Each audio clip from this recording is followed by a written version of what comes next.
ये आकाशवाणी का ईटानगर केंद्र और अरुण FM 103.1 मेगाहर्ट्ज है। प्रस्तुत है स्टेट सिविल सर्विस प्रिपरेशन पर आधारित एक विशेष कार्यक्रम। इस कार्यक्रम में आज हम चर्चा करेंगे किस तरह स्टेट सिविल सर्विसेज की प्रिपरेशन करनी चाहिए ताकि सक्सेस रेट एकदम 100% हो। इस चर्चा में भाग लेने के लिए हमारे स्टूडियो में उपस्थित हैं a passionate educator Shri Sitendra Chaudhary और एटी इंस्टीट्यूट ईटानगर के फाउंडर श्री अनुज छेत्री। सितेंद्र चौधरी वैसे तो explorer by nature, engineer by academic background हैं, लेकिन teacher and instructor by choice हैं। और श्री अनुज छेत्री मैथमेटिक्स के एक्सपर्ट हैं और पिछले 9 सालों से पढ़ा रहे हैं। तो सबसे पहले आप दोनों का हमारे स्टूडियो में हार्दिक स्वागत है। Thank you sir. Thank you. Anuj, सबसे पहले हम आपसे जानना चाहते हैं कि आपने कोच बनने का, इंस्ट्रक्टर बनने का किस तरह से आपने शुरुआत की? जब मैं अपना इंजीनियरिंग पास करके आया पुणे से, तो बेसिकली मैकेनिकल इंजीनियर था और यहाँ पे आके जॉब के लिए पहले स्ट्रगल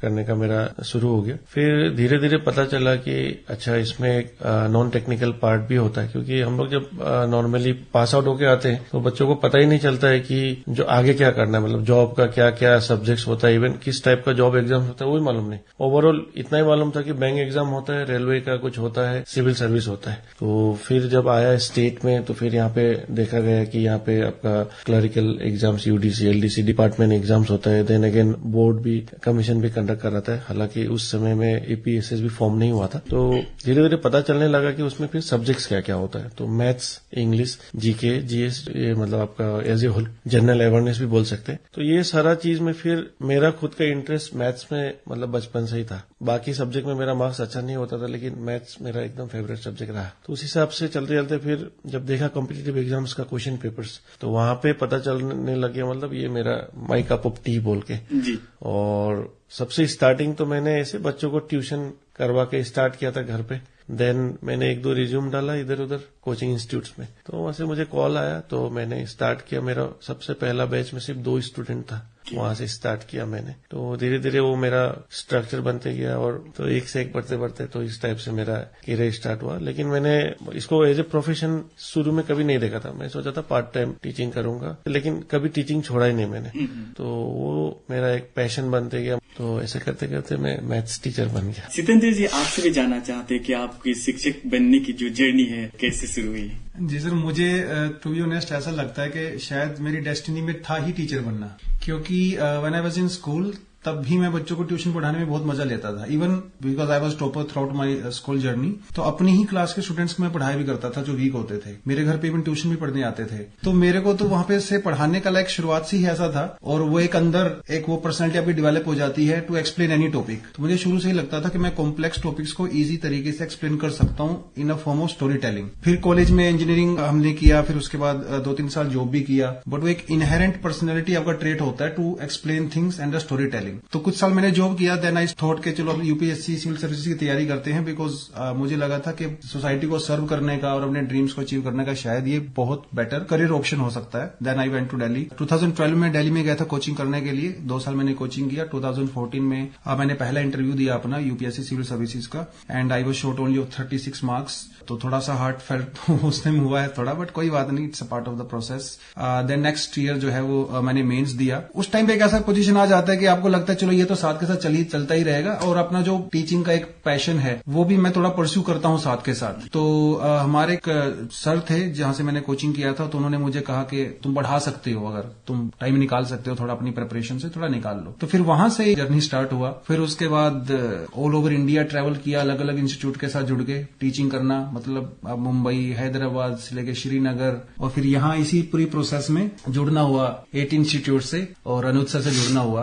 बातचीत होती रहती थी हमारी डिसेंट। ऑनलाइन भी हम लोगों ने काफी बीच में प्रोग्राम किए, शॉर्ट कोर्सेज करते थे हम लोग बीच में काफी। बात तो कर रहे हैं हम स्टेट सिविल सर्विस प्रिपरेशन की, लेकिन यहाँ पर जो बच्चे हैं, स्टूडेंट्स हैं, उनको एक प्रॉपर गाइडेंस नहीं मिल रहा है। इसमें जैसे कि सबसे पहले स्टूडेंट का जो एक टारगेट होता है, तो वो एक सबसे पहले इनको गोल एक सेट करना है। और गोल जब सेट किया जाता है तो थोड़ा बहुत इन्फॉर्मेशन, बेसिक इन्फॉर्मेशन उन लोगों को गैदर करना चाहिए। और मैं बेसिकली जब भी कॉल्स आता है, मोस्टली पेरेंट्स का भी आता है, तो दे आस्क मी कि मतलब क्या परस्यू कर सकता है मेरा बच्चा का, ग्रेजुएशन हो गया, तो मैं बता देता हूँ। तो आएगी फ्री काउंसलिंग जो ओवर फोन हो या फिर ऑफिस में आके, और मेरा जितना भी स्टूडेंट्स है उनको भी मैं बोलता हूँ कि अपना यंगर वंस को उन लोग को ये बताते जाओ, क्योंकि बहुत लोग को, स्पेशली जो लोग इंटीरियर में है, हम लोग ईटानगर में ही मेरा एजुकेशन हुआ, उसके बाद मैं पुणे गया, still I was unaware about this whole scenario, मतलब एग्जाम्स क्या होता है, कैसे होता है ना। कोई इंटीरियर से पढ़ के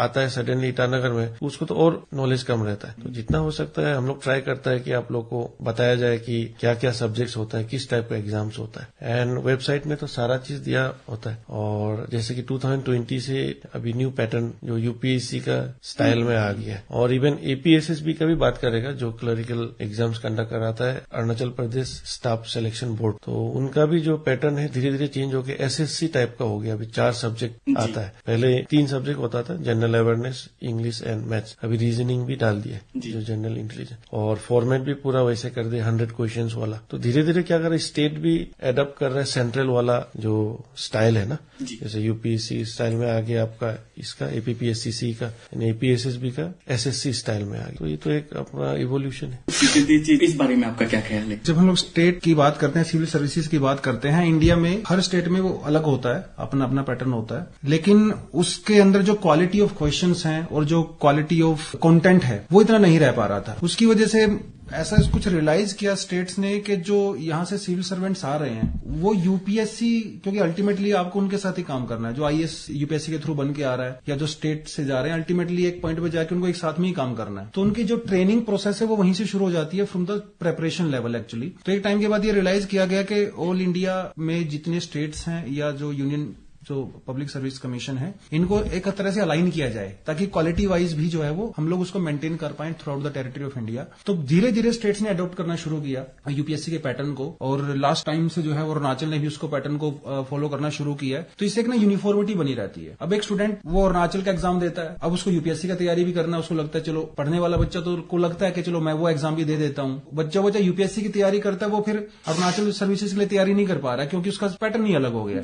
जो बच्चा यहाँ पे तैयारी करता है वो यूपीएससी की तैयारी नहीं कर पाएगा क्योंकि उसका पैटर्न अलग हो गया, सब्जेक्ट्स अलग हैं, टॉपिक्स अलग हैं। अब ये उस स्टूडेंट के लिए बहुत अच्छी चीज हो गई है। आप अरुणाचल के लिए पढ़िए या आप यूपीएससी के लिए पढ़िए, थोड़ा सा जो है टॉपिक्स की क्वालिटी में डिफरेंस हो सकता है, लेकिन at the end of the day आपको वही टॉपिक पढ़ना है। उस कॉन्टेक्स्ट में ये सब इक्वल किया गया था हर पैटर्न को, और स्टूडेंट्स के लिए बहुत बेटर है। बेसिकली गोल्डन अपॉर्चुनिटी है स्टूडेंट्स के लिए, है ना। जो अभी एपीएसएसबी के लिए पढ़ रहा है वो एसएससी को भी अभी दे सकता है एग्जाम। पहले एक एक्स्ट्रा एंगल से पढ़ना पड़ता था, तो अभी सेम सर ने जैसे बोला कि यूपीएससी एंड एपीपीएससी का सेम कर दिया है, तो अभी एक बच्चा कॉमन प्रिपरेशन करके जा सकता है। Anuj, what should be the approach of a student to crack any job examinations in this competitive world? Student का अप्रोच सबसे पहले सीरियसनेस का मैं बात करता हूँ। मेरा अभी तक का तजुर्बा से ऐसा नहीं है कि सब लोग ऐसा है, लेकिन ऑलमोस्ट 60-70% स्टूडेंट्स लोग सीरियस नहीं है। एक तो अभी बोर्ड जो अरुणाचल में जो भी बोर्ड एंड कमीशन है इतना अच्छा कर दिया है, अभी से आपका जो एग्जाम एनुअल कैलेंडर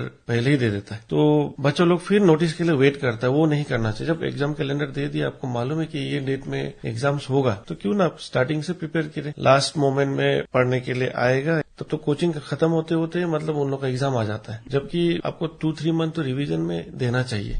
तो ये एक अप्रोच हम थोड़ा सा देना चाहते हैं स्टूडेंट लोग को। जब एग्जाम कैलेंडर आ जाता है तो you should start right away. Secondly वही अभी आपका अप्रोच राइट होना है। कोचिंग ही लेना है ऐसा तो कुछ नहीं है ना आप, लेकिन कहीं से गाइडेंस जरूर लो। एक मेंटर तो बना के रखने से बहुत अच्छा है, क्योंकि मेंटर आपको एक राइट डायरेक्शन देगा, आपका टाइम बचा देगा। क्योंकि आपको इतना सारा, अभी हम लोग लाइक ऑलमोस्ट 8-9 ईयर्स से यही काम कर रहा है, तो एक स्पेसिफिक एरियाज पता, अभी मैथ्स दे देगा आपको 6 से 10 तक, तो आपको पूरा पढ़ने के लिए बहुत टाइम लग जाएगा। लेकिन अभी हम लोग जब कोच करता है स्टूडेंट लोग को, तो हम लोग स्पेसिफिक एरियाज बताते हैं जहां से क्वेश्चन आता है, अप्रोच कैसा होना है, आपको प्रैक्टिस क्या करना है, देन मॉक टेस्ट नहीं देता है। तो ये एक स्टूडेंट लोग का वही सीरियसनेस इसमें थोड़ा सा कम दिखता है, या एक फोबिया है या क्या है, एक डर है। तो ऐसा नहीं होना चाहिए कि mock test is very important. Unless आप वो प्रिस्क्राइब टाइम में वो चीज को करने का तजुर्बा ही ना हो, तो फिर आपका जो फाइनल जब एग्जाम होगा उसमें टाइम का कमी हो जाता है। ये एक मेजर पॉइंट को लगता है। ये तो आपने बताया कि किस तरह का अप्रोच होना चाहिए।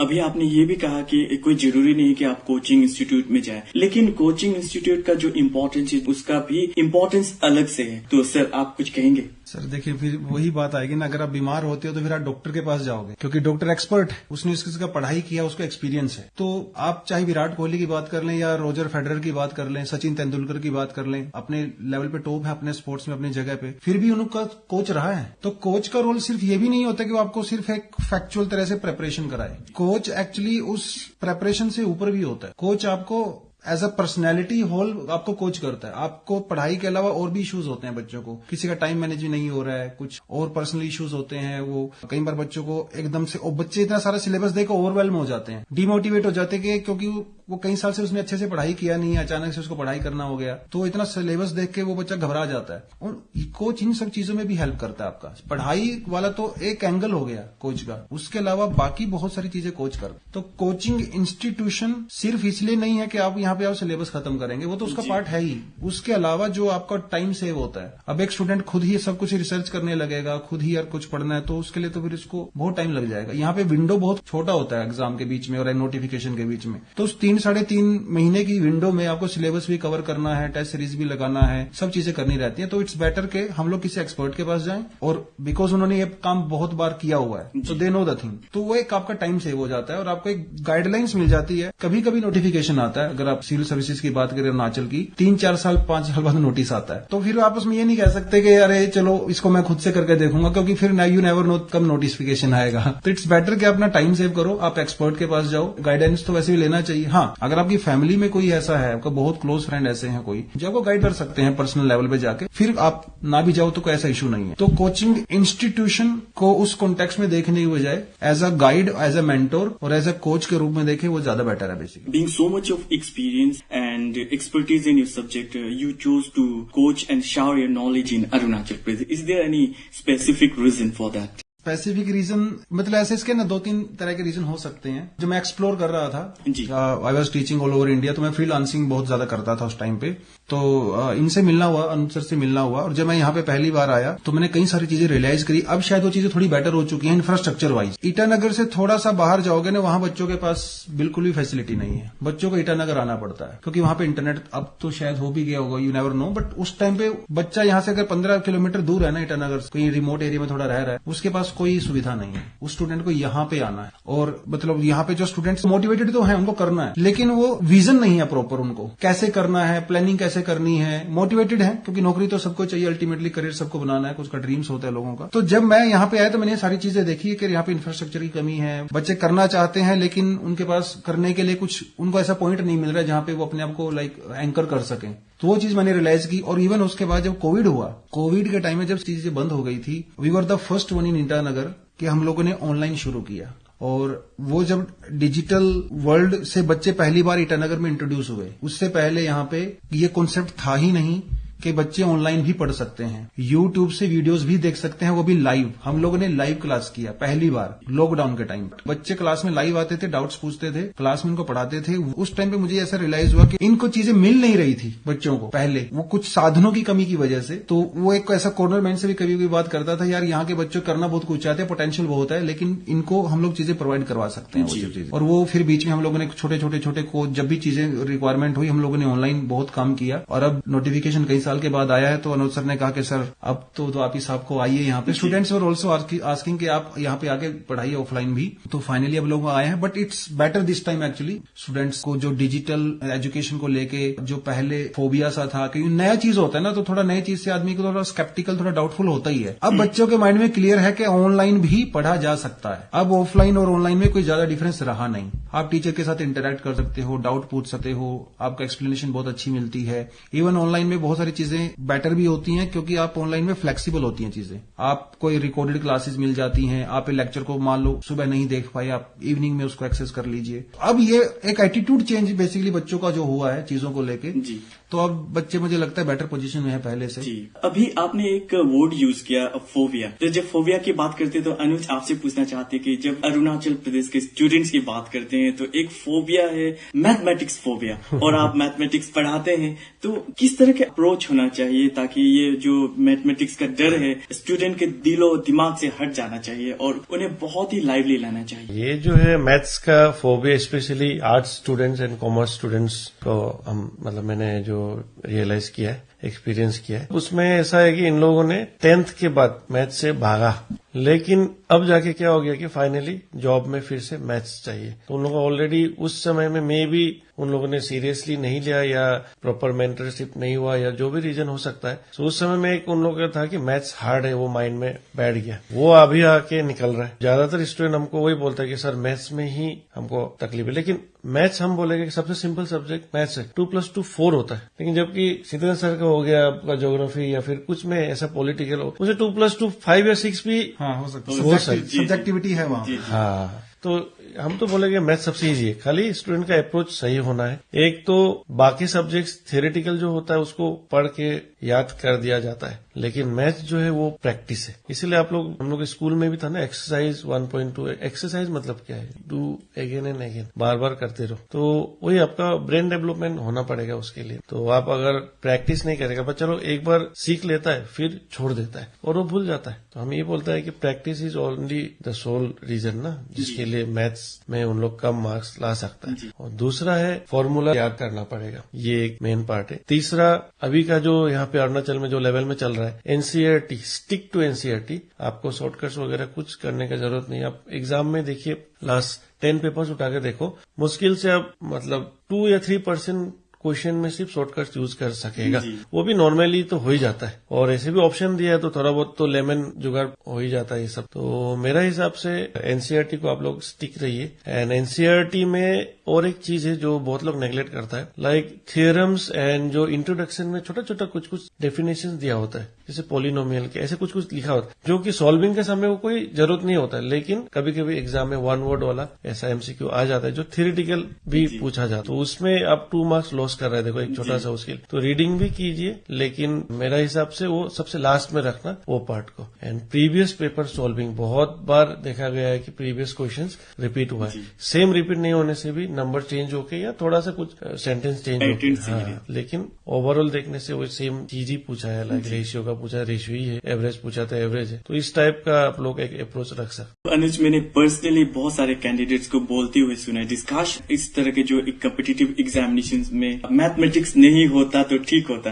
तो आप मैथमेटिक्स पढ़ाते हो, तो आपका जो ओपिनियन है क्या कहते हो? मैथ्स जो आपका क्या करते हैं, देखिए डेली लाइफ में हम लोग मैथ्स तो कभी यूज करता नहीं है ना। अभी हम लोग कोई दुकान में भी जाता है, प्रॉफिट लॉस थोड़ी ना काउंट करता है, पैसा देता है माइनस प्लस, उतना ही है हम लोग का बेसिक ऑपरेशन। लेकिन मैथ्स सब्जेक्ट क्यों आया? आपका ब्रेन डेवलपमेंट के लिए, आपका एनालिटिकल कैपेसिटी कितना है वो सब चेक किया जाता है, इसीलिए मैथ्स डाला है। तो ऑब्वियसली कोई भी एक जॉब में इवन डिसीजन मेकिंग भी मैथ्स से रिलेट किया जाता है। हाउ फर्स्ट या फिर आप कितना वाइज डिसीजन लेता है वो आपका मैथ्स का एबिलिटी का ऊपर वो डिपेंड करता है, ऐसा बोला गया। तो आप जब भी कोई जॉब करते हो तो फिर आपको तो कुछ तो चेक करना है, आपका जनरल नॉलेज चेक किया जाता है, इंग्लिश चेक किया जाता है सब्जेक्ट वाइज, लेकिन आपका आगे जाके जॉब में आपका अप्रोच कैसे रहेगा, आप डिसीजन सही ले सकेगा नहीं सकेगा, कुछ ऐसा क्रिटिकल सिचुएशन आ गया उसमें आपका रिएक्शन कैसे रहेगा, ये सब चेक करने के लिए मैथमेटिक्स डाला जाता है आपका कोर्स में। लेकिन अगर मतलब इंडिया में सरकारी नौकरी लेनी है पूरे इंडिया में तो मैथ पढ़ना पड़ेगा। ये मैं निकाल दो दिमाग से कि अब 10th हो गया है मेरा, अब इस मैथ से पाला नहीं पड़ेगा, ऐसा नहीं होगा। आप गवर्नमेंट जॉब कोई भी हो, छोटी से बड़ी, मैथ आपको वापस लाइफ में फिर से आएगा। तो इट्स बेटर क्या पॉजिटिव एटीट्यूड रखो। तो मैं ये चीज बोलता हूँ कि क्लास 10 में मैथ्स से ब्रेकअप मत करो, नहीं तो बाद में आके वही एक्स बन के तो फाइंड एक्स होता है ना। जी, ये बात बहुत सही कहा आपने। सितेंद्र सर, फाइनल जो भी मंजिल होता है एग्जामिनेशन को क्रैक करने, तो आपसे जानना चाहेंगे कि एक कैंडिडेट का या एक स्टूडेंट का किस तरह का रूटीन होना चाहिए ताकि वो इस एग्जामिनेशन को क्रैक कर सके? देखिए सर, वैसे तो ना आप कौन सा एग्जाम दे रहे हो ना उसके ऊपर बहुत डिपेंड करता है। उसका सिलेबस कैसा है, उसके टॉपिक्स आपको कौन से पढ़ने, उसमें स्टेज कितनी है, उन सब चीजों के ऊपर बहुत कुछ डिपेंड करता है किस तरह से प्रिपरेशन करते हो। तो हर एग्जाम के लिए आपको कस्टमाइज स्टडी ही करना पड़ेगा। अगर आप जनरल स्टडीज पढ़ रहे हो, आप हिस्ट्री पढ़ रहे हो, पॉलिटी, इकोनॉमी सब कुछ पढ़ रहे हो, ठीक, आपने एक एज अ सब्जेक्ट उसको पढ़ लिया, लेकिन एग्जाम की नीड के हिसाब से आपको उसको कस्टमाइज तो करना पड़ेगा। अब एसएसबी है, एसएससी है, रेलवेज है, आरबीआई है, एनडीए है, सिविल सर्विसेज हो गया, सब में जनरल स्टडीज तो पूछा ही जा रहा है, लेकिन सबकी रिक्वायरमेंट अलग अलग है। तो पहले तो जो एग्जाम हम लोग देना चाह रहे हैं ना, उसकी डिमांड क्या है वो समझना बहुत जरूरी है। बहुत स्टूडेंट ना ये इनिशियल लेवल प्रिपरेशन ही नहीं करते, पर एग्जाम की डिमांड के हिसाब से प्रिपरेशन करना शुरू नहीं करते। और एक जो सबसे बड़ी प्रॉब्लम है स्टूडेंट्स की वो है प्लानिंग, मतलब टाइम के हिसाब से, अपने सिलेबस के हिसाब से कि मेरे एग्जाम में कितने दिन का टाइम है, मेरे पास कितना टाइम है। अब एक स्टूडेंट जो कोई भी एग्जाम की अगर फुल टाइम प्रिपरेशन करता है तो 8 से 10 घंटे, 15 घंटे, 12 घंटे वो पढ़ाई कर सकता है। लेकिन एक स्टूडेंट जो जॉब कर रहा है या मैरिड है या कुछ और काम कर रहा है या कोई और जॉब कर रहा है पहले से, वो तो 8-10 घंटे, 12 घंटे नहीं दे पाएगा। तो एक स्टूडेंट को ये रियलाइज करना जरूरी है कि मेरे पास इतना सिलेबस है, इतना टाइम है, मैं इतना टाइम दे सकता हूं। उसके पर्सपेक्टिव से अगर वो एक प्लान बना के प्रिपरेशन करेगा ना तो फिर कोई बड़ी बात नहीं। तो प्लान बहुत जरूरी है और उसको एग्जीक्यूट भी करना है। तो प्लान जरूरी है, उसको एग्जीक्यूट करना जरूरी है। टाइम मैनेजमेंट के बारे में क्या कहें? टाइम मैनेजमेंट तो एक तो आपका प्रिपरेशन के समय में एक टाइम मैनेजमेंट आ जाता है, दूसरा आता है आपका एग्जाम हॉल के अंदर टाइम मैनेजमेंट। प्रिपरेशन में टाइम मैनेजमेंट के लिए तो मेरा यही राय है कि आपका वही जो डेली टाइम टेबल को स्ट्रिक्टली आप अगर फॉलो कर सके, हर आदमी, हर एक स्टूडेंट जो उसमें स्टार्टिंग में टाइम टेबल एक बनाता है, लेकिन उसको फॉलो अप 3 दिन, 4 दिन, 5 दिन करे तो थोड़ा सा वो डिस्टॉर्ट होते जाता है। फिर लास्ट में फिर उन लोग मतलब पूरा ही अपना स्टाइल में करने स्टार्ट होता है। तो वो एक जो टाइम आप लोग जो सेट करता है कि हम इस समय में ये करेगा, तो वो उतना डिटर्मिनेशन होना है कि हमको इतना समय में ये पार्ट को कवर करना है, ये ड्यूरिंग प्रिपरेशन। एंड एग्जाम के हॉल के अंदर जो टाइम मैनेजमेंट है वो तो हम आपको जैसे कि पहले बोला है, मॉक टेस्ट सीरीज वगैरह आप कंटिन्यूस देने से तब आप रियलाइज करेगा कि मतलब हम कहाँ पे मेरा लैक हो रहा है। और अभी का जो एग्जाम का स्टाइल है, आप 100 आउट ऑफ 100 लाना है ऐसा नहीं है, आप 80 लाके भी टॉप कर सकता है। नॉर्मली ऐसे होता है 80, 85 एपीएससी में बोल देगा, आपका एपीसीएस में तो आपका और कम होता है, मतलब कट ऑफ जो आपका सिविल सर्विस में। लेकिन वही नेगेटिव मार्किंग भी होता है, उसमें भी बहुत लोग मार्क खाता है। हालांकि एपीएससी में अभी कोई एग्जाम में नेगेटिव नहीं है, लेकिन हम तो यही बोलेगा कि मतलब 100 ही लाना ऐसा नहीं, आप 80 एक माइंड में चल के चलो, 80, 85 तो उसका हिसाब से आप अटेम्प्ट करने स्टार्ट करो। और बच्चों लोग का हम बहुत बार सिखाता भी है कि 1, 2, 3, 4 ऐसे ही करना है, ऐसा कुछ रूल नहीं है। आप फर्स्ट एक बार क्वेश्चन को एक बार देख लो पूरा, 1 से लेके 100 तक सपोज क्वेश्चन है, और उसमें जो इजी क्वेश्चन है आप साथ साथ करते करते जाओ। इससे क्या होता है, आपका इजी क्वेश्चन लग जाता है। देन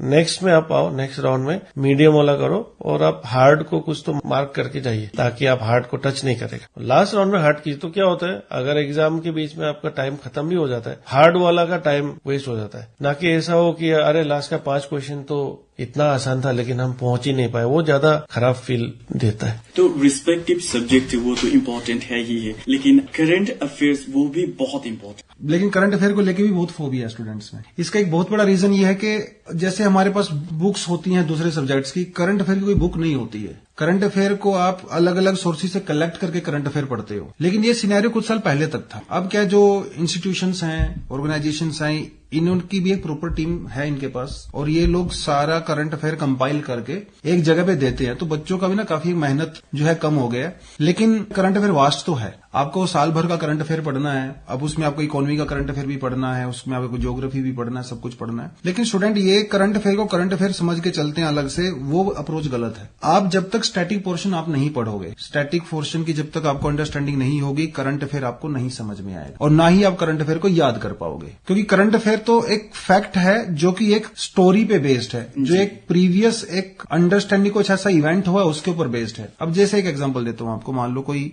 सुप्रीम कोर्ट का कोई वर्डिक्ट आया कोई फंडामेंटल राइट को लेकर। सुप्रीम कोर्ट ने कहा कि भाई जो राइट टू प्राइवेसी है वो एक फंडामेंटल राइट है अभी हमारा, उन्होंने ऐसा कहा। नाउ स्टूडेंट इसको एज अ करंट अफेयर पढ़ रहा है कि सुप्रीम कोर्ट ने ऐसा बोला, right to privacy fundamental right है। लेकिन जब तक उस स्टूडेंट को यही नहीं पता होगा कि प्राइवेसी होती क्या है, उसको जब तक यही नहीं पता फंडामेंटल राइट्स क्या होते हैं, हमारे कॉन्स्टिट्यूशन में फंडामेंटल राइट्स की जगह क्या है, आर्टिकल्स कौन से हैं, फंडामेंटल राइट्स बनाए क्यों गए, फंडामेंटल राइट्स ह्यूमन राइट से अलग कैसे होते हैं, नेचुरल राइट से अलग कैसे होते हैं, जब तक आपको ये बैक में जो फाउंडेशन है ना वो क्लियर नहीं होगी, तब तक आपको सुप्रीम कोर्ट के उस वर्डिक्ट का ना तो मतलब समझ में आएगा, ना ही आप उसको याद कर पाओगे। तो एक स्टूडेंट में ये इसीलिए भी फोबिया होता है करंट अफेयर को लेके। हाँ, जिनका स्टैटिक पोर्शन अच्छा होता है ना, जिन्हें अच्छे से पहले क्लियर किया हुआ है ना, तो उनको फोबिया होता है करंट अफेयर का, और जो वो करंट अफेयर पढ़ते हैं उनको अच्छे भी बहुत समझ में भी आता है। तो करंट अफेयर को आप उस तरह से तैयार करिए। अब यहाँ पे ना टाइम भी बहुत होता है, मैनेज करना हो रहता है। अब जैसे मान लो किसी एग्जाम में स्टूडेंट के पास 6 महीने 8 महीने का टाइम है, तो वो स्टूडेंट आराम से भी करंट अफेयर कर सकता है। वो डेली न्यूज़पेपर भी पढ़ सकता है, आर्टिकल्स को एक एक करके देखेगा, उसको अलग से कैटेगराइज कर सकता है, उसके पास टाइम है। जैसे यूपीएससी में जनरली स्टूडेंट क्या करते हैं, उनको क्योंकि एग्जाम 1 साल के बाद होता है, तो साल भर में वो थोड़ा थोड़ा न्यूज़पेपर वगैरह पढ़ते हैं और कलेक्ट कर लेते हैं। लेकिन जिन एग्जाम्स में सिर्फ 2 ही महीने का टाइम है, 3 महीने का टाइम है, करंट अफेयर उनमें जो है वो 1 साल भर तक का आ रहा है, 1.5 मतलब 1.5 साल तक का करंट अफेयर आ रहा है, तो बच्चा 2-2.5 महीने में कैसे करेगा उस करंट अफेयर? इतना कंपाइलेशन वहां पे रहता है। तब जो है आप वो जो नोट्स की मैं कंपाइलेशन बोल रहा था, जो इंस्टीट्यूशंस आपको प्रोवाइड करवाते हैं, वो तब वो बहुत हैंडी होता है। तो इस प्रिपरेशन में आज टेक्नोलॉजी कितना कारगर साबित हो रहा है? मुझे तो ये लगता है कि टेक्नोलॉजी के बिना कोई भी एग्जाम आज के टाइम पे आप क्रैक नहीं कर सकते, चाहे वो आपकी प्रिपरेशन के लेवल पे हो, चाहे वो अटेम्प्ट के लेवल पे हो। कितने सारे तो एग्जाम ऑनलाइन ही अटेम्प्ट भी होते हैं, माने ऑनलाइन लिए जाते हैं, जैसे नेट का पेपर है, जेआरएफ वगैरह, वो सब ऑनलाइन ही तो हो रहे हैं। और भी बहुत सारे एग्जाम है जो कंप्यूटर से ऑनलाइन ही होते हैं आजकल। हाँ, सीबीटी होता है, बैंक का एग्जाम होते हैं, सब ऑनलाइन ही कंप्यूटर से करते हो आप जाके। प्रेपरेशन के दौरान भी ऑनलाइन आपको इतनी अच्छी फैसिलिटी देता है, आप सिर्फ एक माउस और क्लिक करके आप कोई भी इन्फॉर्मेशन कहीं की भी, वो 10 साल पुरानी 50 साल पुरानी हो, वो आप फिंगर टिप्स पे होती है आपके, आप उसको पढ़ सकते हो। मेरे लिए एज ए टीचर टेक्नोलॉजी का एक हम डायरेक्ट यूज बता देगा। एक समय में हम लोग टेस्ट कंडक्ट करते थे, वो ओएमआर दिया जाता था, उसमें सर्कल्स करना है। उसके बाद उसको या तो एक स्कैनर मशीन होता था, अगर जिसके पास मशीन नहीं है वो मैन्युअली एक एक क्वेश्चन को चेक करता था। वो एक टायरसम जॉब था। अभी सपोज 50 स्टूडेंट्स ने टेस्ट दिया, 50 स्टूडेंट का इवेलुएट करने के लिए बहुत समय लगा। तो अभी इस टाइप का एप्स बहुत सारा आपको मिल जाएगा, जहाँ पे बच्चा लोग देता है, ऑन द स्पॉट मार्क्स आ जाता है, रिजल्ट आ जाता है, इवन आप कौन सा पोर्शन में लैग कर रहा है, किसमें ज्यादा है, सारा चीज आ जाता है। तो ये तो एक बहुत अच्छा एक गुण साबित हो रहा है टेक्नोलॉजी। दूसरा है जैसे कि डिजिटल जो हम लोग ऑनलाइन क्लासेस लेते हैं, अभी इंटीरियर प्लेसेस में या दूर हो गया तो वहां पे भी अभी ईटानगर का जो टेस्ट मिल रहा है बच्चा लोग को, यहाँ का कोचिंग का, तो बहुत लोग बोलता था कि लाइक यहीं आना पड़ेगा अच्छा फैसिलिटी लेने के लिए, लेकिन अभी तो हम लोग सेम है। मेरा तो इवन ऑनलाइन में देखा जाएगा तो 2-3 टाइम ज्यादा स्टूडेंट्स है ऑफलाइन से, बाहर के, जैसे अभी बॉम्बडीला से है, तेजू से, नामसाई से, है ना, डिफरेंट डिस्ट्रिक्ट से बहुत सारा बच्चा जुड़ता है। तो ये स्टूडेंट के लिए भी बहुत एक अच्छा ये है। और प्राइस देखेगा तो ऑनलाइन में ऑब्वियसली फीस कम रहता है ऑफलाइन का कंपेयर करने से। फाइनली एक कैंडिडेट एग्जामिनेशन क्रैक कर लेते हैं, वो सक्सेसफुल हो जाते हैं, लेकिन there are students who could not crack it, वो जो रिपीट करेंगे उनके लिए आप क्या कहेंगे? देखिए, एक तो है job is not the ultimate success. बहुत लोग का ऐसे थिंकिंग है कि जॉब मिल गया तो लाइफ सेटल ना, ऐसा नहीं है। बहुत लोग सिर्फ जॉब करता है, और कौन सा जॉब है वो भी, या फिर उसमें क्या होता है जॉब में घुसने के बाद वो मालूम नहीं। अभी घुस गया, उसके बाद देखिएगा कहीं ऐसा डिस्ट्रिक्ट में भेज दिया, ऐसा इंटीरियर प्लेस में भेज दिया जो घर से बहुत दूर है और उसका पर्सनैलिटी मैच नहीं कर रहा है, या उसको बहुत तकलीफ हो रहा है। अब वो धीरे धीरे फ्रस्ट्रेशन में जाएगा, फिर बोलेगा कि हम नेक्स्ट अपर लेवल का जॉब ट्राई करेगा। एलडीसी क्रैक करने के बाद उनको मालूम ही नहीं चलता कि एलडीसी में किस टाइप का जॉब प्रोफाइल रहता है, तो वो कुछ एक अलग सोच के जाता है। वहां जाके फिर हमको बोलता है सर हम तो कुछ अलग सोचा था, यहाँ तो ऐसा है, तो हमको ये जॉब करने में मजा नहीं आ रहा है बोलता है। तो ये एक फर्स्ट हम बताएगा कि आप जो भी एग्जाम को दे रहा है, अपेयर कर रहा है, एटलीस्ट उसका जॉब प्रोफाइल देख लीजिए। दूसरा, स्टूडेंट लोग, बहुत लोग ये करता है, आपका एक एग्जाम देता है, सपोज क्रैक नहीं हुआ, फिर नेक्स्ट तो रीस्टार्ट तो करना ही पड़ेगा। और एक आपका लाइफ में एक टारगेट एज होना चाहिए जहां तक हम प्रिपरेशन करेगा बोल के, तो वो डिपेंड करता है आपका फैमिली बैकग्राउंड या आपका कैसा रहन सहन है, या पेरेंट्स कितना सपोर्टिव है, सारा चीज मिला के ये एक होता है कि हर स्टूडेंट का एक एज लिमिट होता है, वो अपना माइंड में सेट करना है। तो हर एक स्टूडेंट को हम ये बोलते हैं कि अपना एक एज लिमिट खुद से बनाओ जहां तक आप पढ़ सकता है, उसके बाद अर्न एंड लर्न आप। और कोई स्टूडेंट ऐसा डिमोटिवेट नहीं होना है कि, क्योंकि हर आदमी को जॉब नहीं मिल सकता। अल्टीमेटली जाके तो क्या है, 2% या 3% को जॉब मिलेगा, तो बाकी लोग भी तो कुछ ना कुछ तो कर रहा है। और हम ये भी गुजारिश करेगा स्टूडेंट्स ऑफ अरुणाचल को कि बाहर भी एक्सप्लोर कीजिए, क्योंकि पढ़ने के लिए तो अभी बाहर जा ही रहा है, लेकिन मैक्सिमम का थिंकिंग है कि जॉब अरुणाचल में ही करेगा, तो उसको थोड़ा सा इम्प्रोवाइज किया जा सकता है। आप एटलीस्ट नियर बाय स्टेट्स में जॉब करने के लिए आप लोग ट्राई कर सकते हैं, क्योंकि आगे जाके एक सिचुएशन लेवल जब आएगा तब तो क्या करेगा, निकलना ही पड़ेगा, है ना। सर आप क्या कहना चाहेंगे उन रेपिटेटिव स्टूडेंट्स को? सर मैं तो मतलब इसमें कई लेवल पे बात की जा सकती है। जो रेपिटेटिव स्टूडेंट्स हैं, देखिए ये डिमांड सप्लाई का पूरा गेम है, इसमें जॉब्स कम है और डिमांड ज्यादा है, और क्योंकि यहाँ पे प्राइवेट ऑप्शंस बहुत कम है अपने पास, तो स्टूडेंट इसलिए गवर्नमेंट जॉब्स की एक उनके उम्मीद रहती है। और जैसा सर ने ये भी कहा कि आउट ऑफ स्टेट स्टूडेंट नहीं जाना चाहते, और तो यहाँ पे कंपटीशन टफ हो गया, उसकी वजह से जॉब्स कम आती हैं। अब इसमें कुछ बच्चों का सिलेक्शन होगा, मेजरली बच्चों को तो नहीं होगा, तो उनको तो बहुत पढ़ना पड़ेगा। हाँ, आप जब किसी भी एग्जाम की तैयारी करना चाहते हो तो अपने आप ये सोच के चलिए कि ये आपका बेस्ट अटेम्प्ट है, आपने इसमें बेस्ट प्रिपरेशन करनी है। कुछ स्टूडेंट मैंने ऐसा देखा है, जब वो किसी एग्जाम की तैयारी शुरू करते हैं तो उनको ऐसा लगता है कि अभी तो मैं एंटर किया हूं इस पूरे सिस्टम में, धीरे धीरे हो जाएगा, और उस धीरे धीरे के चक्कर में कब 2 साल 4 साल 5 साल वो लगे ही रहते हैं स्टूडेंट्स। जब भी आप कोई भी एग्जाम दो, उसका अपना बेस्ट अटेम्प्ट होना चाहिए। आप तो कर्म कर रहे हो ना, नहीं हुआ 2 नंबर से 5 नंबर से रह गया, दैट्स अ डिफरेंट थिंग। हाँ, अगर आपका एग्जाम क्रैक नहीं होता है तो आप एनालाइज जरूर करो, क्यों नहीं हुआ, रीजंस क्या है। आपने पढ़ाई कम की, टाइम कम दिया, कंटेंट का कुछ इशू था, और उस एग्जाम के दौरान क्या आपके लाइफ में इश्यूज चल रहे थे, कितना आपको पढ़ना चाहिए था, कि ये अपनी उस वीकनेस को फाइंड आउट नहीं करते हम लोग। बार बार स्टूडेंट्स एक ही गलती कर रहा है, बार बार एक ही गलती कर रहा है हर एग्जाम में, तो ये नहीं करना। अपने एनालाइज करना बहुत जरूरी है। जो रेपिटेटिव स्टूडेंट हैं, पिछली मिस्टेक्स को रिपीट मत करिए प्लीज, चाहे वो किसी भी लेवल पे हो। कुछ स्टूडेंट्स है जो चलो एक्सपीरियंस के तौर पे एग्जाम दे देते हैं, तो ऐसे अप्रोच वाले स्टूडेंट्स को आप क्या कहना चाहेंगे? ऐसे अप्रोच वाले कैंडिडेट्स को आप क्या कहना चाहेंगे? मतलब जो नॉन सीरियस स्टूडेंट हर जगह मिलेंगे आप, इवन हर फील्ड में आपको नॉन सीरियस काम करने वाले मिलेंगे। हाँ, किसी भी ऑफिस में चले जाए, कहीं भी चले जाए, वो ये मतलब 80-20 का रूल है। 20% लोग आपको 80% प्रोडक्टिविटी देते हैं, 80% लोग आपको 20% प्रोडक्टिविटी देते हैं। तो नॉन सीरियस तो आपको एक्चुअली हर जगह ही मिलते हैं, बट क्योंकि यंग एज है, स्टूडेंट जो एग्जाम के लिए प्रिपरेशन करते हैं, तो यहाँ पे नॉन सीरियस होने का मतलब ये है कि हमारी लाइफ की जो सबसे प्रोडक्टिव एज है, जिसमें हम लोग बहुत कुछ अचीव कर सकते हैं, वो हम लोग नॉन सीरियसनेस में निकाल दें। जबकि इस टाइम सीरियस होना ज्यादा जरूरी है अपने को, अपने करियर के लिए, क्योंकि पूरा फ्यूचर अपने पास है। तो नॉन सीरियस स्टूडेंट को मैं यही कहूंगा कि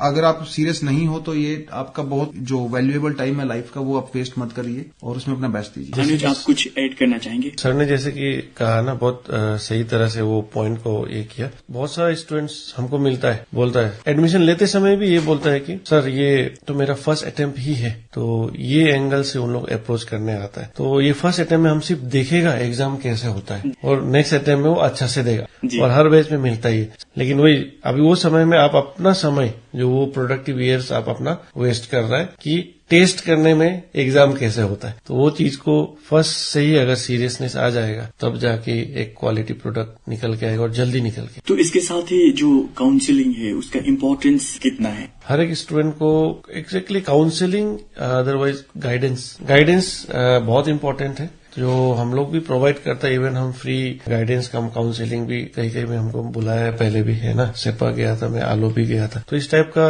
कोई ऑर्गेनाइजेशन या सोसाइटी छोटा लेवल में होने से भी कंडक्ट करते जाना है। ये पेरेंटियल बॉडी लोग को सोचना है कि कुछ ना कुछ कंडक्ट किया जाए, ताकि बच्चा लोग को नॉलेज ज्यादा मिले एग्जाम के बारे, या फिर एनीथिंग जो भी आपका हाउ टू प्रिपेयर या ये सब ना, जैसे अभी हम लोग बात करें। तो ये मैं एक सोचता हूँ कि ये चीज होते रहना कंटिन्यूस। आजकल कुछ ऑफिसर से अरुणाचल प्रदेश की बात करते हैं तो वो फ्री कोचिंग भी देते हैं। तो इस तरह के जो इनिशिएटिव्स उठा रहे हैं, अंडर प्रिविलेज स्टूडेंट्स को बहुत फायदा हो रहा है। हाँ, ये तो मतलब उसमें अगर कोई ऐसा कर रहा है तो करते भी हैं, हर जगह ही हो रहा है ये। मतलब आप ऑल इंडिया सिविल सर्विसेज में भी चले जाओ, वहां पे बहुत सारे सिलेक्शन के बाद ऑफिसर्स हैं जो ये सब इनिशिएटिव लेते हैं। मतलब एक तो फिलैंथ्रोपी है सोसाइटी को लेके, बेसिकली जो सोसाइटी ने हमें दिया है हम उसको रिटर्न कर रहे हैं इन अ दैट वे। तो ये तो डेफिनेटली बहुत अच्छी बात है। उसमें इशू ये होता है कि बहुत बार ऑफिसर स्टार्ट कर देते हैं, लेकिन वो उतना टाइम मैनेज नहीं कर पा रहे, क्योंकि उनको आपके साथ जॉब भी करना है उसके साथ साथ। और ये एक फुल टाइम इशू है जिसमें आपको टेस्ट भी कंडक्ट कराने हैं, क्लासेस भी करनी होती हैं, बच्चों की मेंटरशिप भी करनी होती है। हाँ, अगर कोई इस तरह का इनिशिएटिव लेता है, मैं पर्सनली बहुत अप्रिशिएट करता हूँ। इवन हम भी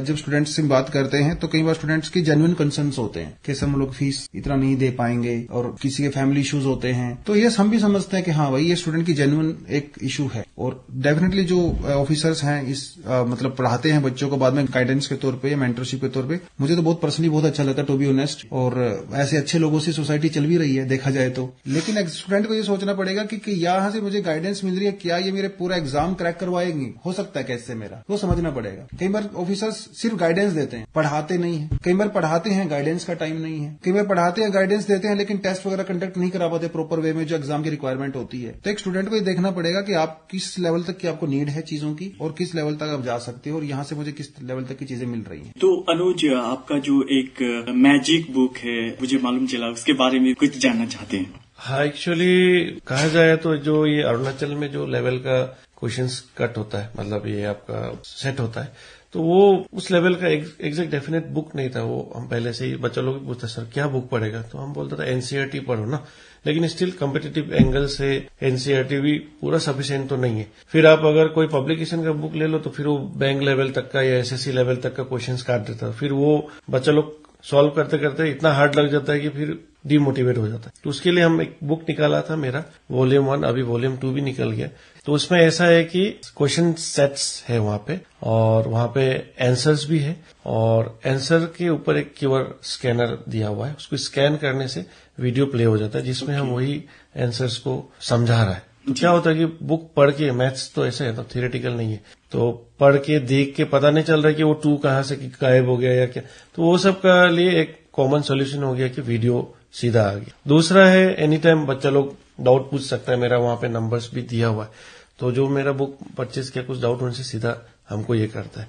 और सबसे लास्ट में एक QR कोड दिया है जिसको आप स्कैन करने से एक लिंक में आप पहुंच जाते हो, जहां पे क्या है कि पूरा क्वेश्चन पेपर मैंने अपलोड करके रखा है और एवरी टाइम जब भी एग्जाम होता है मैं फिर वहां पे अपलोड कर देता हूँ विद आंसर सॉल्यूशन। तो बच्चा लोग एक बार परचेस करने के बाद उनको क्या है कि क्वेश्चन पेपर इधर उधर ढूंढने का झमेला नहीं है, वहां पे PDF फॉर्मेट में हम सब अपलोड करता है। इवन सपोज अभी कल को कुछ एक एग्जाम होता है UDC का, हम उसको भी सॉल्व करके डालेगा। तो एक चलते जाएगा जब तक हम ये प्रोफेशन में। जो एस्पायरिंग कैंडिडेट्स है पर्टिकुलरली APPSC CE और APSSB को क्या कहेंगे? एस्पायरिंग कैंडिडेट्स को यही बोलूंगा कि आप लोग एक बढ़िया सा अटेम्प्ट दीजिए ताकि आप खुद एक सेटिस्फेक्शन हो। जो आप लोग सिविल सर्विस दे रहा है, स्मॉल गोल्स पे काम कीजिए। आप पहले प्रीलिम्स को ही क्रैक करने के लिए सोचिए, एक ही बार में मेंस के लिए आप जाएगा तो फिर वो आपको टाइम तकलीफ लगेगा फिलहाल अभी का समय में। स्मॉल गोल्स पे आप टारगेट रखिए और उसको आप बढ़िया से अचीव कीजिए और सेल्फ मोटिवेट रहिए हमेशा। Don't get demoralise. After exam अगर खराब भी होता है तो रीस्टार्ट। सितेंद्र सर मैं तो यही कहूंगा मतलब इन जनरल भी आप जिसकी एग्जाम की भी तैयारी कर रहे हैं ना, तो you must have a plan. तो ऐसा बोला जाता है कि if you fail to plan it means you are planning to fail. तो बहुत जरूरी है अपने प्लान को बनाना और उसको एग्जीक्यूट करना। मतलब देखिए हम लोग आउटकम हमारे हाथ में बहुत बार नहीं होता ऑब्वियसली, लेकिन वहां तक की जो प्रोसेस है वो हमारे कंट्रोल में होती है। आउटकम में आपको बहुत सारा बच्चा ऐसा मतलब बहुत पढ़ने वाला बच्चा होता है, एग्जाम के दिन बीमार हो गया, हफ्ते पहले बार बीमार हो गया, अब आउटकम में कुछ कर नहीं सकते ना उस केस में। बहुत सारी चीजें हमारे कंट्रोल में नहीं होती हैं, लेकिन जो कंट्रोलेबल्स हैं वो जो प्रोसेस है, डेली पढ़ाई करना, रिवीजन करना, नोट्स बनाना, आज का टारगेट आज ही कंप्लीट करना, वो तो हमारे हाथ में है ना। तो उसको प्लानिंग करके हम लोग अगर एग्जीक्यूट करेंगे 110% आपका फाइनल रिजल्ट भी आएगा। प्लानिंग जरूरी है, ऐसे अंधेरे में हवा में पढ़ने का कोई फायदा नहीं है। आपको पता होना चाहिए कि आज मेरा ये टारगेट था, मुझे इतना अचीव करना है, उसके बिना आप अगले दिन में नहीं जाओगे। आप हमारे स्टूडियो में आए और किस तरह स्टेट सिविल सर्विस की प्रिपरेशन सही तरीके से करनी चाहिए ताकि सक्सेस रेट एकदम 100% हो, इस विषय पर इतनी सारी ज्ञानवर्धक बातें शेयर की, इसके लिए आप दोनों का बहुत बहुत धन्यवाद। Thank you sir. Thank you. ये आकाशवाणी का ईटानगर केंद्र और अरुण FM 103.1 मेगाहर्ट्ज है। अभी आप सुन रहे थे स्टेट सिविल सर्विस प्रिपरेशन पर आधारित एक विशेष कार्यक्रम। इस कार्यक्रम में आज हमारे स्टूडियो में उपस्थित थे अपैशनेट एजुकेटर श्री सितेंद्र चौधरी और AT इंस्टीट्यूट ईटानगर के फाउंडर श्री अनुज छेत्री। हम फिर हाजिर होंगे ऐसे ही कुछ ज्ञानवर्धक कार्यक्रम को लेकर, तब तक के लिए